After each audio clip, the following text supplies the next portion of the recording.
விளையாட்டு மைதானமா?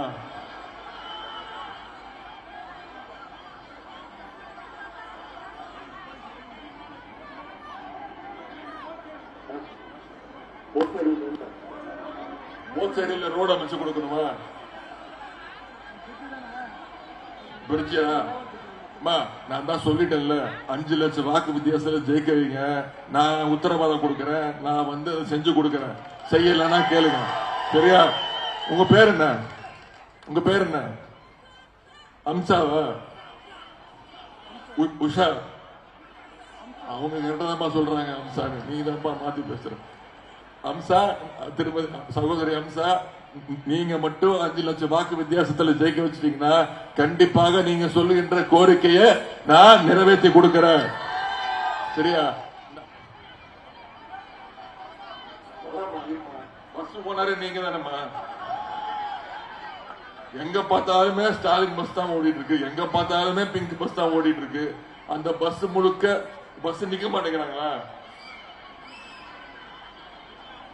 சரிம்மா, நான் சொல்றேன். பஸ் இனிமே உங்களுக்கு நிக்கும். பஸ் ஓனர்ஸ் நீங்க தான்.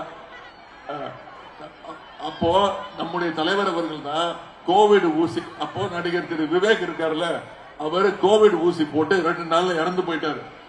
அப்போ எல்லாருமே பயந்தாங்க, ஊசி போடுறதுக்கு பயந்தாங்க.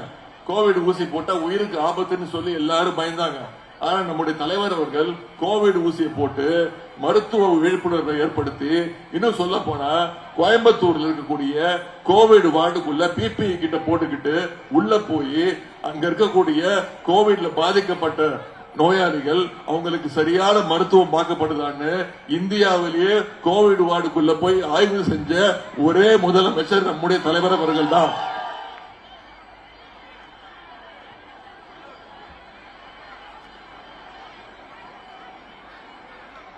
மகளிர் உரிமை திட்டமா?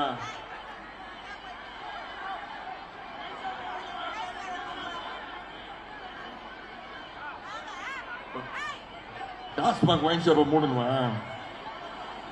2016 டாக்டர் கலைஞர் அவர்கள் ஆட்சிக்கு தேர்ந்தெடுங்க, எல்லா வைன் ஷாப்பையும் மூடிடுறேன்னு சொன்னாரு. ஓட்டு போட்டீங்களா? 2016 கலைஞர் வாக்குறுதி கொடுத்தாரு, திமுக ஆட்சிக்கு வந்ததுன்னா எல்லா வைன் ஷாப்பையும் மூடிடுறோம், டாஸ்மாக் எல்லாம் மூடிடுறோம்னு வாக்குறுதி கொடுத்தாரு. ஞாபகம் இருக்கா? ஓட்டு போட்டீங்களா? யாருக்கு ஓட்டு போட்டீங்க? அதிமுக தானே ஓட்டு போட்டீங்க. அதிமுக தானே ஓட்டு போட்டீங்க. சரி சரி,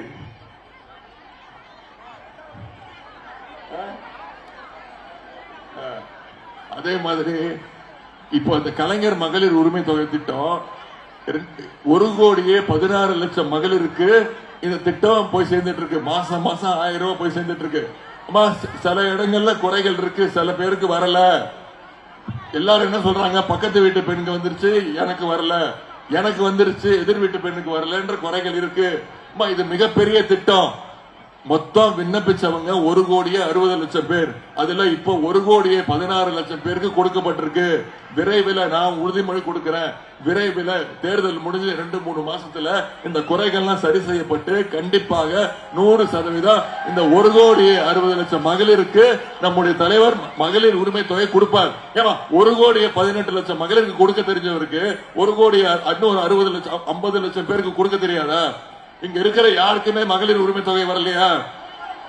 வந்தவங்க மட்டும் கை தூக்குங்க. இத்தனை பேருக்கு வந்திருக்குல்ல, கண்டிப்பா நம்பிக்கையோடு இருங்க. இன்னும் ஒரு 3-4 மாசத்துல கண்டிப்பா கலைஞர் மகளிர் உரிமை தொகை அனைவருக்கும் கிடைக்கும்.